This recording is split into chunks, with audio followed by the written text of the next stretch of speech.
to specific symptoms. So if I ask you to enumerate all the features or all the symptoms that are seen in this polycystic ovarian syndrome, it would be features like irregular cycles because of anovulation, and anovulation will result in infertility. Then you have polycystic ovaries on ultrasound. You have the signs of the features of androgen excess, like hirsutism. You can have acne, alopecia. Then you all must be knowing that the LH-FSH ratio is altered in PCOS. There's high LH compared to the FSH values. There's insulin resistance, which again predisposes the female to diabetes mellitus type 2. And there's obesity. These women are generally obese. Obesity will further add to the hormonal imbalance of PCOS.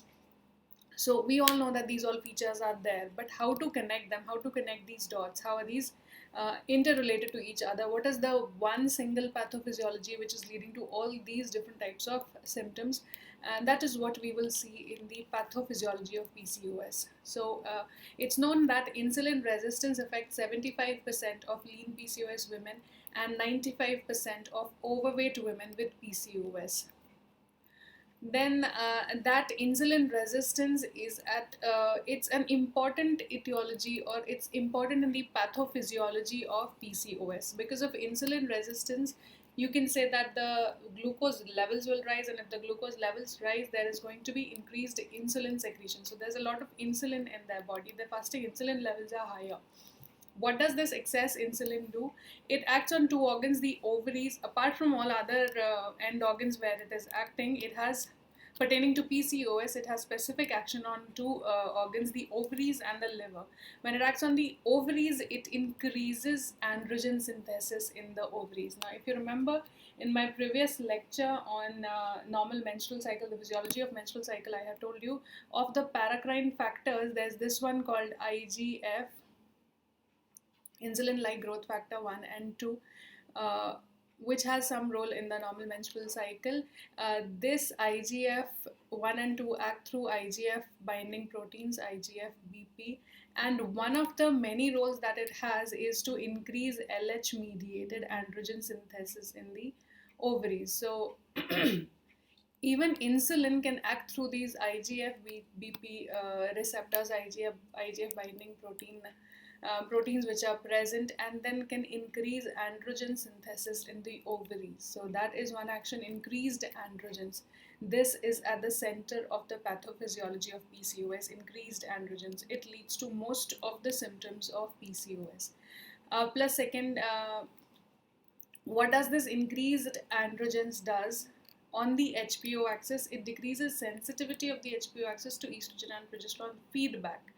Now, if you remember the previous class, we had discussed that as estrogen and progesterone levels rise, the FSH-LH levels fall. There's a feedback negative effect. So that balance, that intricate balance between the rising of estrogen and falling of FSH-LH is lost.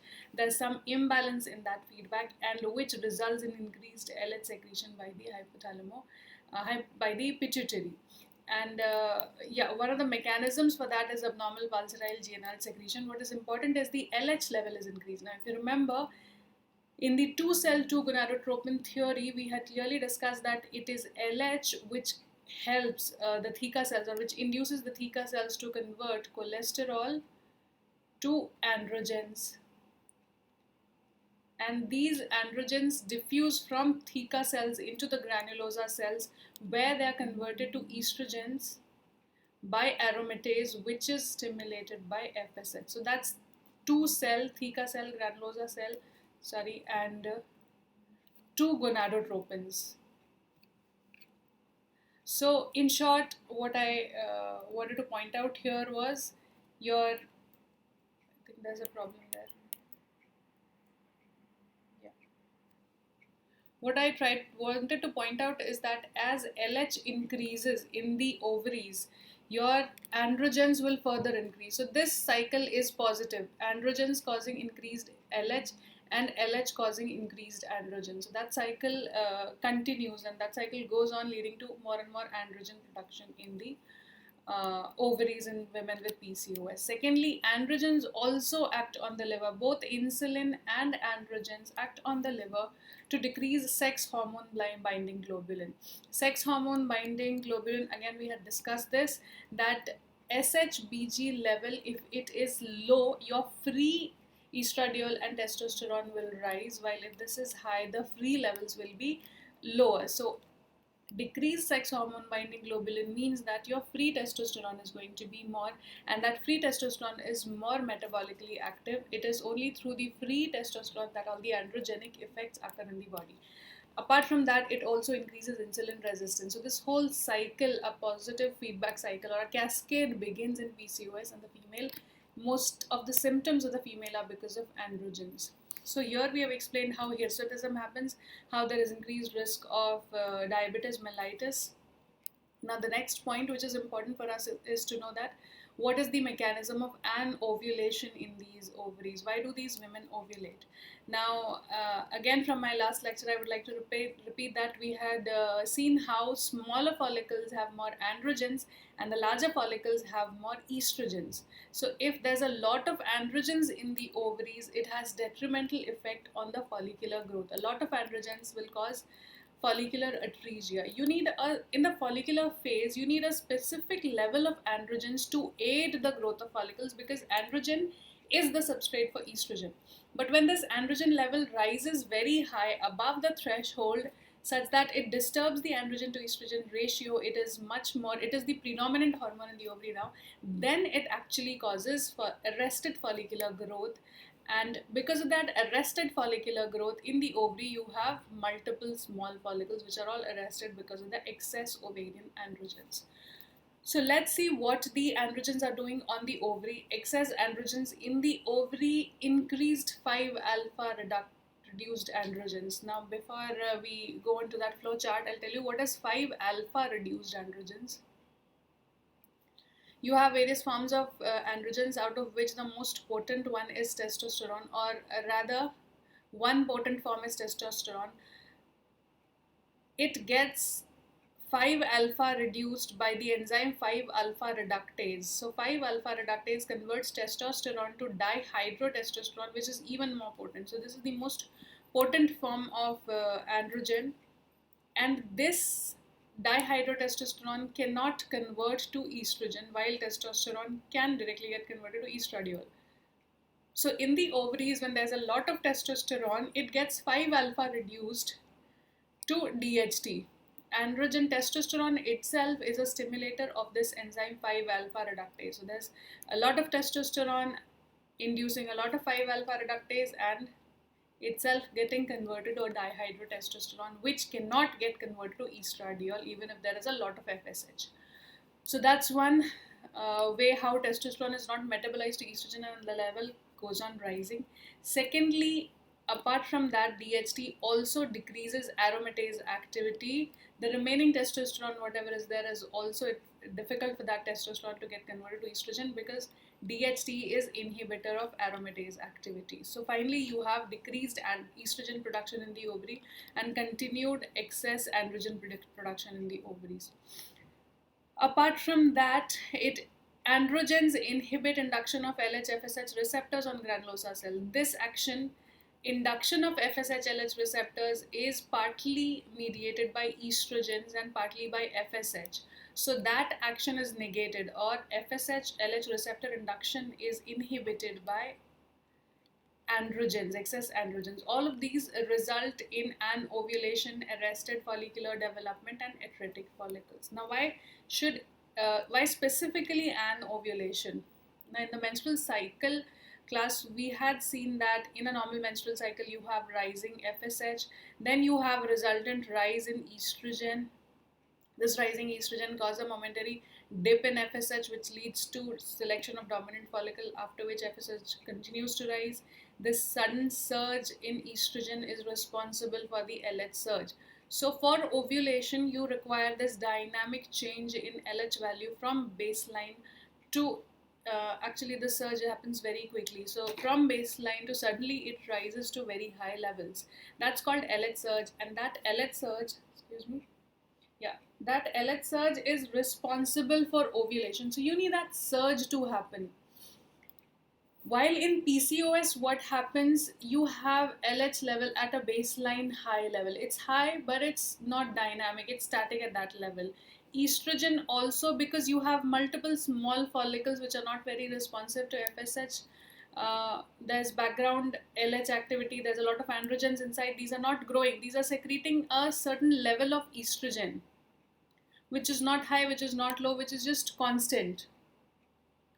That recruitment of follicles, selection of one dominant follicle, secreting a lot of estrogen doesn't happen in PCOS. That whole cycle is abolished. So you have a baseline level of estrogen, you have a baseline level of LH, you don't have a proper LH surge resulting in ovulation. So that's how we explain anovulation.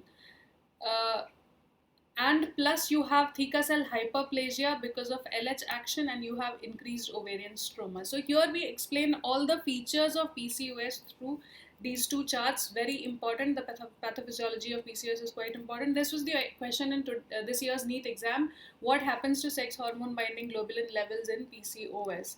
So if you had attended my previous year's lectures, we had discussed this before the exam. Now,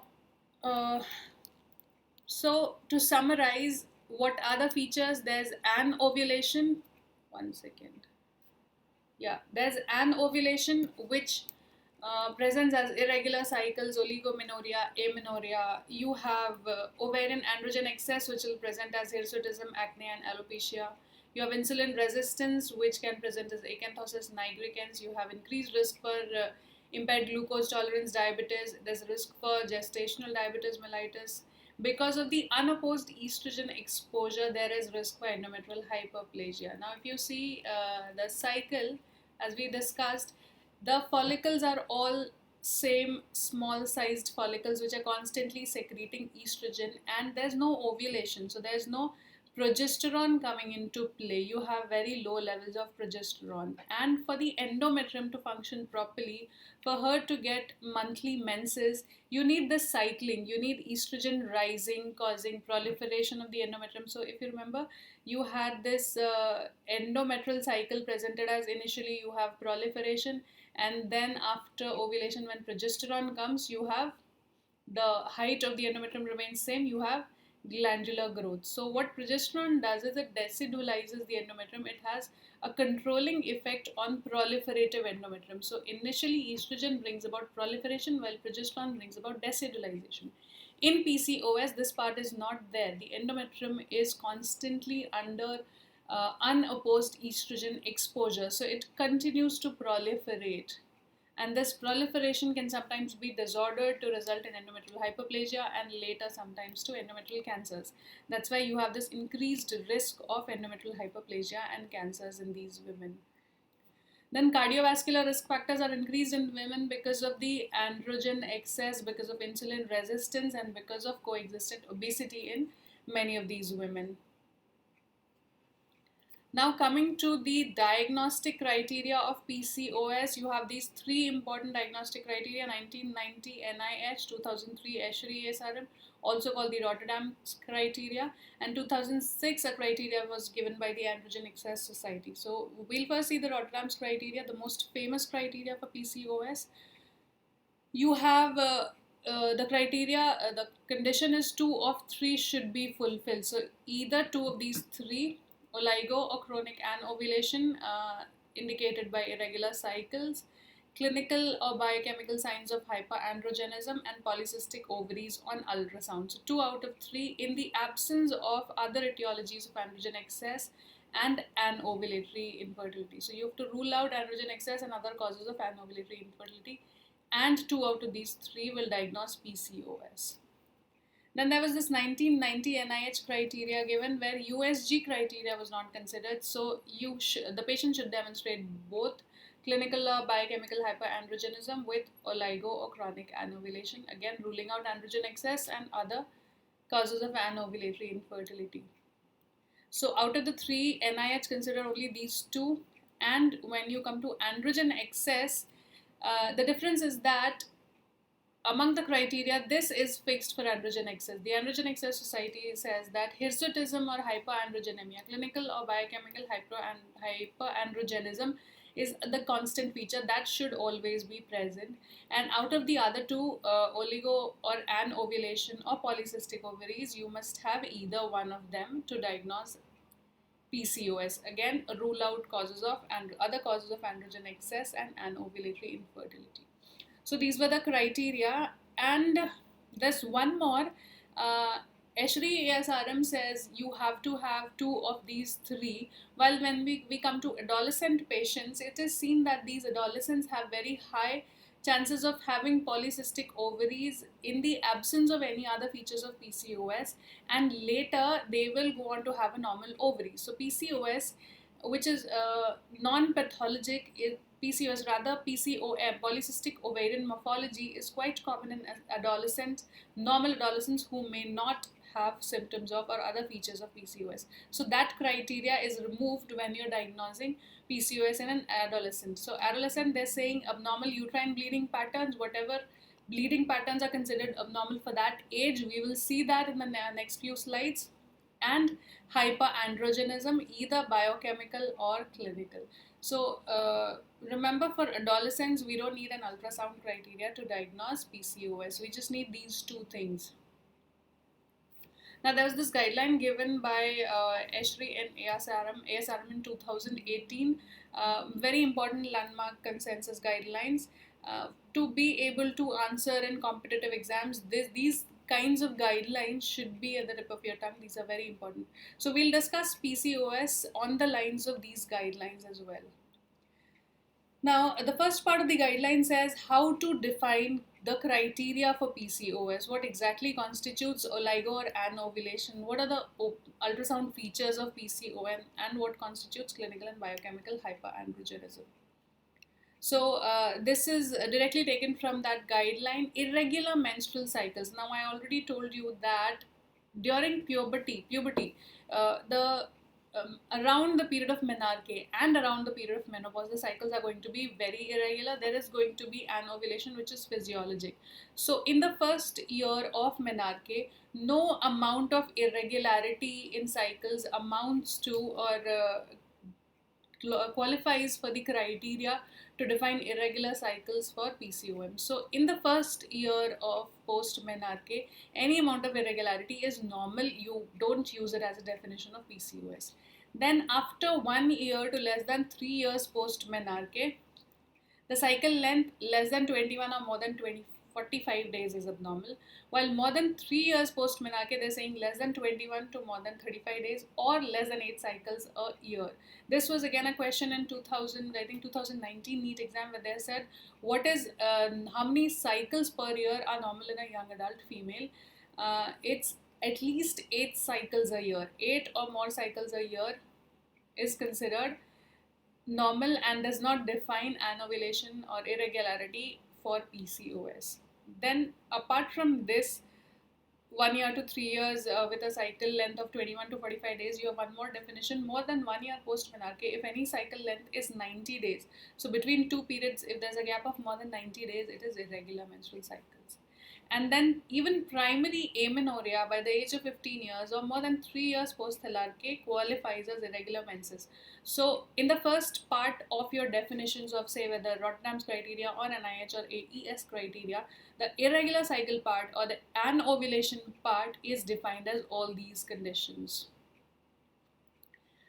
Right, this we've seen that irregular cycles and ovulatory dysfunction are a normal component of pubertal and menopausal transitions. So that was about the definition of irregular or regular menstrual cycles. Then coming to hyperandrogenism. Hyperandrogenism, we've seen it can be biochemical or it can be clinical. Biochemical is the levels of hormones. We all already have seen that central to the pathology of PCOS is excess ovarian androgenesis. It is not adrenal androgenesis, or it is not excess androgenesis in the periphery. It is specifically the ovarian androgens which increase. So of the androgens in the female human body, testosterone, androstenedione, DHEA and DHEAS, testosterone is most important for PCOS, because all the other, these hormones they mainly act as precursors.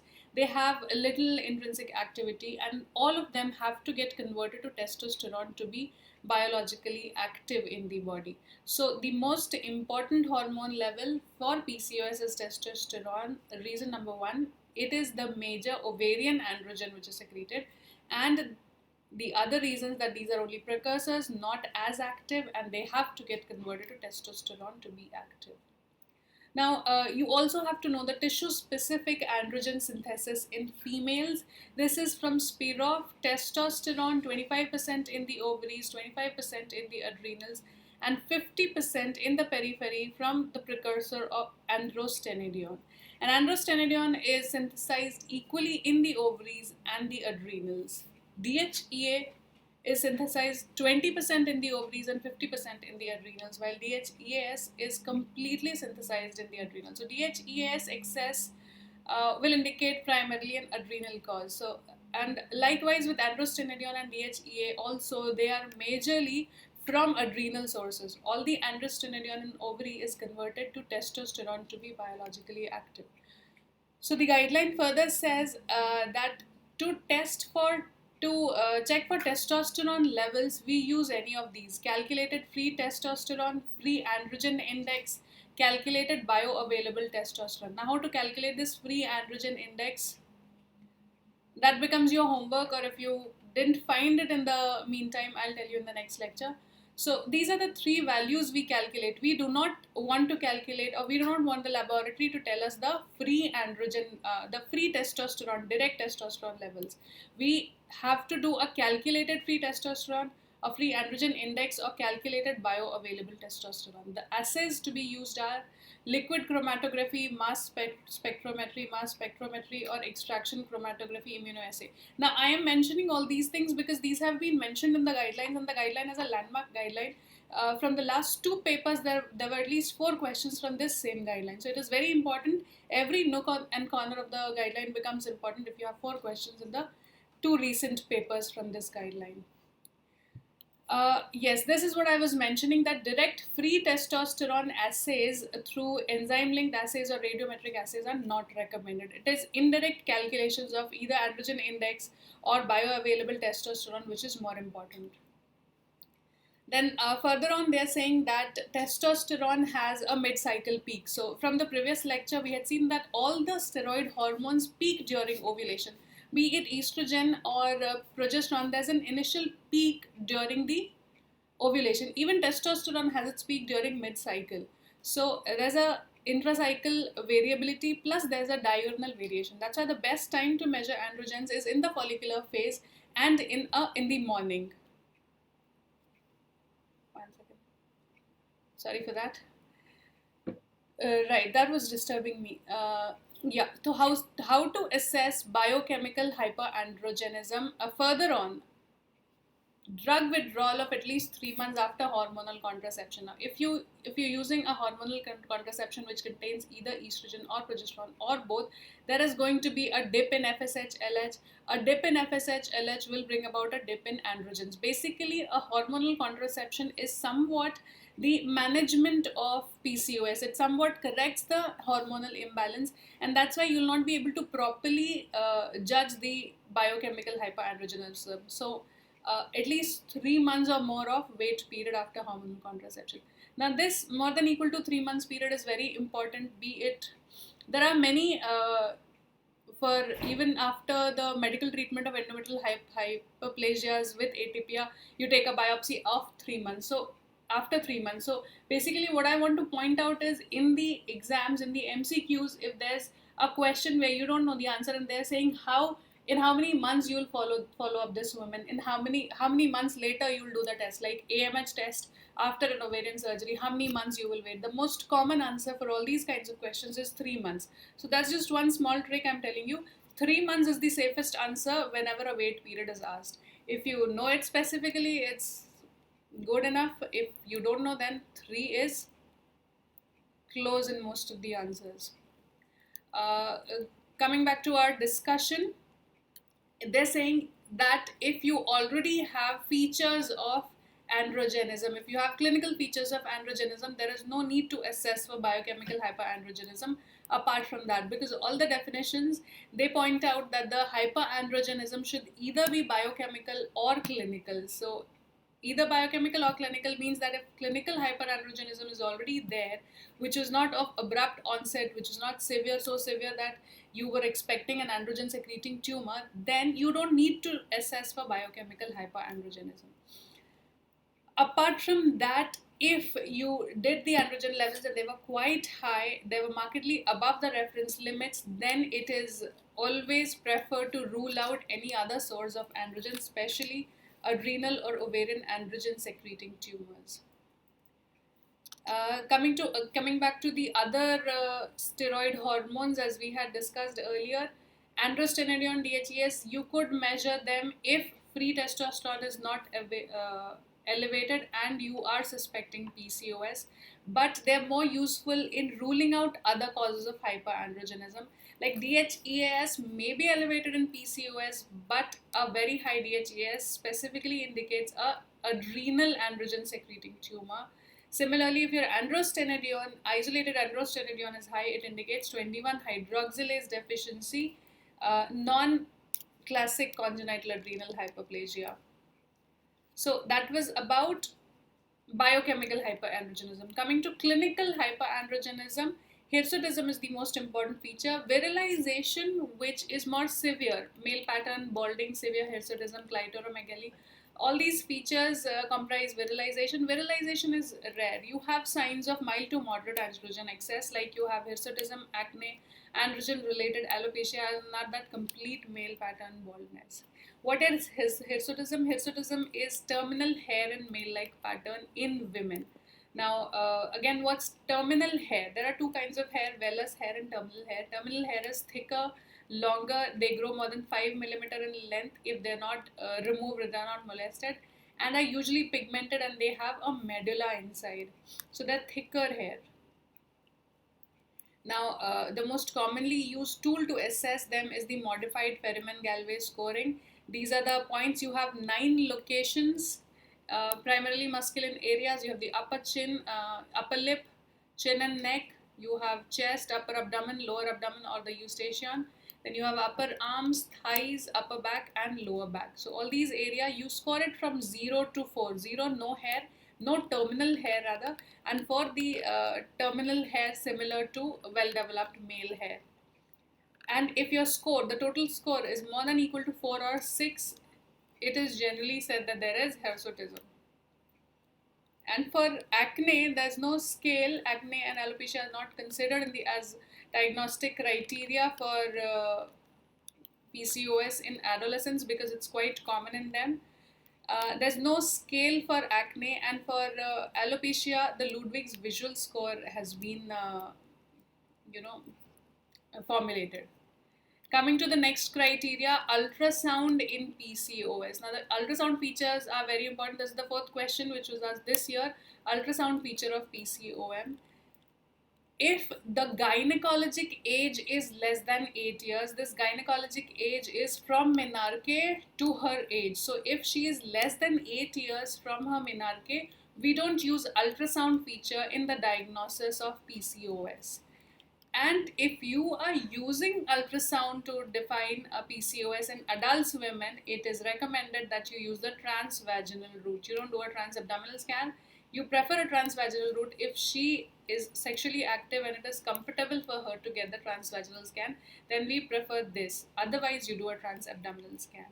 And in the features, it is said that if your ultrasound machine has a frequency bandwidth of 8 megahertz, then the criteria has been changed from 12 follicles either ovary to more than or equal to 20 follicles or an ovarian volume of 10 ml. So with good ultrasound machine, with the modern ultrasound machines, the criteria are more than equal to 20 follicles or a volume of more than 10 ml.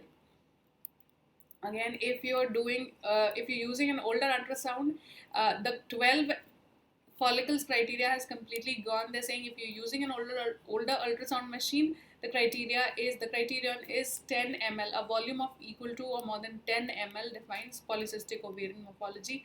Of course, whenever you're taking volume or you're calculating the number of follicles, you have to rule out corpus luteal cysts, large follicular cysts, or dominant follicles. If you're doing a transabdominal scan, again the criterion you use is more than equal to 10 milliliters.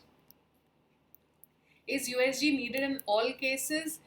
We've already seen that in adolescents, when the gynecologic age is less than 8 years, it's not needed. Apart from that, if you already have two features, like if there is hyperandrogenism, clinical or biochemical, and there is oligo or anovulation, you don't need ultrasound to do the diagnosis. But does that mean that we will not do ultrasound in these women?